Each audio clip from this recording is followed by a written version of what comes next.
Delighted to welcome Charlie McCann to Switchbox TV. He's live from Gibraltar, where he's obviously been sunning himself. Tell me about lockdown in Gibraltar. What's it been like, Charles? Gibraltar locked down a bit, 10 days, I think, before the UK. I think had the benefits of it as well. No fatalities, nobody currently in hospital, have been very few. We currently have 20 people with the virus, nobody in hospital, all quarantining from home. So far, so good. I think the government are very proud of themselves. And of those 20, I must say 7 are what is known as cross-border workers. So they actually live in Spain, but work in Gibraltar. But they're quarantined. And so far, so good. Fingers crossed. But like everybody else, hoping that we don't get a second spike. That's fantastic news. I mean, from your point of view as well this week, racing's back. And let's get straight to, I mean, what a day today. Unbelievable. When you think it's a strange thing to talk about the Coronation Cup not being run, of course, at Epsom, its traditional home one, but this is one of the most famous, prestigious, historic races in the calendar.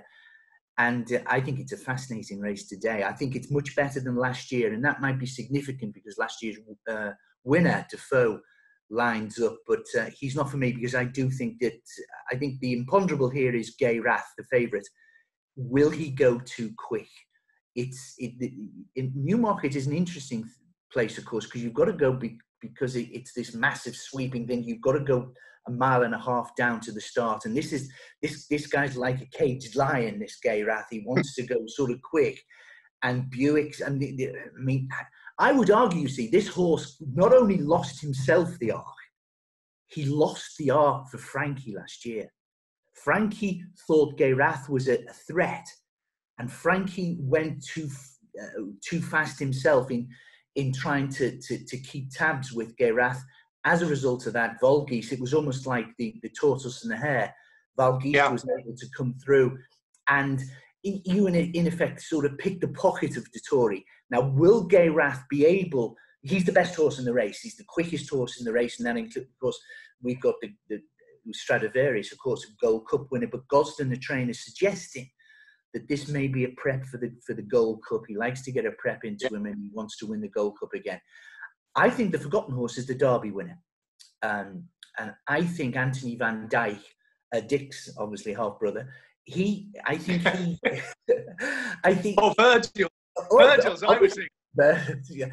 I think he's the forgotten horse, and I think he'll have the race run to suit. And at around about 15-2, it's interesting as well that the Irish Ballydoyle have got 2 in the race, and I wonder if Broome will actually act as a sort of stalker on Gay Rath and maybe try and get him to go a bit quicker than ideal.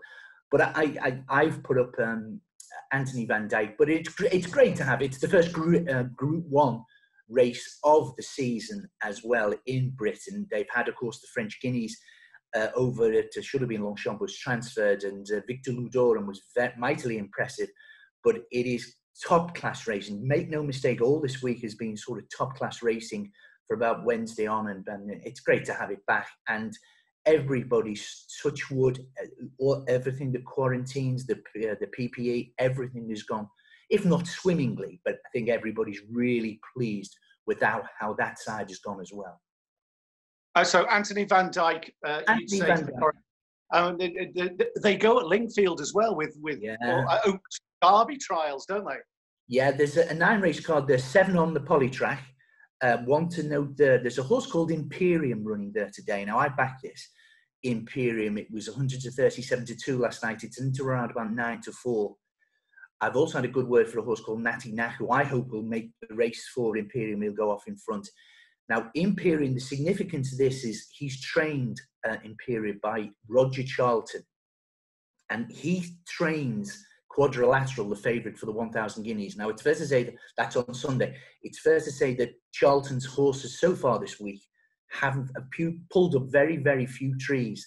So it's significant. Imagine everybody in around the yard. They've got this favourite for a classic. They want to see one of their horses run really well. And let's hope Imperium does that. But in the classic trials today, Heart Reef for me in the Fillies trial, I was sort of brought up that Rafe Beckett always does very well in this race. He runs his best 3-year-old filly in this race, and Heart Reef ran poorly on her second start, will run well. I think the fast ground will suit her. I think Miss Yoda is, again, similar to Gayette. She can be very keen in her races, and I think she's the short price favourite. Well, she's the short price favourite for Gosden. I think she's vulnerable. And in the Colts race, English King for me, two of my favourite horses in training for this year. Looking forward to the 3-year-olds in opposition, Berkshire Rocco and English King. But it's English King for me for Ed Walker. Again, another Lambourn trainer who maybe hasn't had the greatest start, but of course, you're only talking about a handful, less than a handful of horses. But English King for me, so impressive winning at Newcastle towards the, well, I think it was about November he broke his maiden. Great. Brilliant. That's fantastic. Take care. See you guys.